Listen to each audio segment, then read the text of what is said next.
The most surprising observation was because we had to wear masks all the time. We had to almost like we are forced to look at the other person's eyes while we are having conversations.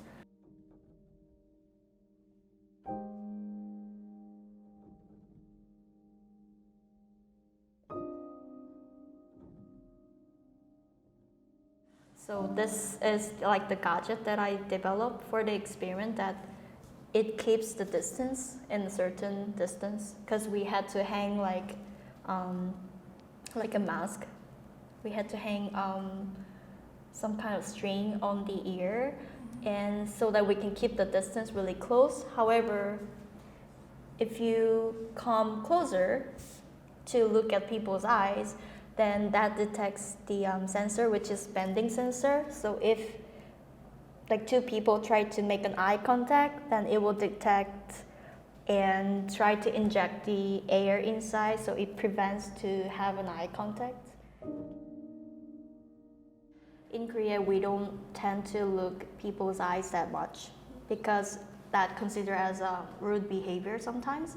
So in America, it's very common, and it's rude if you don't look at the other person's eyes. But in Korea, it's opposite. People in Korea, like inside of their minds, they want to be closer to each other. However, they don't want like intimate eye contact. You know what I mean? They have two different paradox feelings.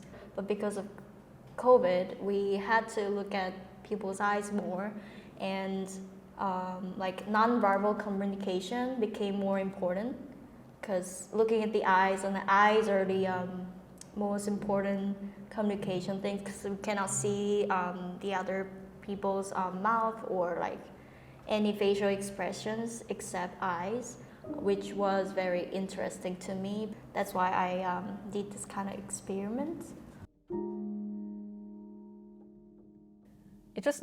It's not depressing actually. I do think it's kind of like a really break time for me. I do think COVID-19, the most important thing for me is I finally get some time to take a break, because you're not able to go anywhere else. Nothing is going to really change from that moment. So at that time, I was actually get quarantined back home at the starting point of 2020, and I didn't get any chance to walk on the street anymore. And I started to observe only from the perspective of from my little room, which has a tiny little window that you can take a look at. There's just a construction site near my house. They're trying to build a really big, like amazing shopping mall. Back in China, like 2 to 3 months, you can definitely build a brand new building, especially you're living in such a fast-paced city. But all of a sudden, everything take a pause. Nothing changed for like 2 to 3 months. And I finally felt like that moment is trying to settle down. And I didn't go out for a month. So I do think at that time I felt a little bit relief. And I started to think about what's the relationship between me and the new system.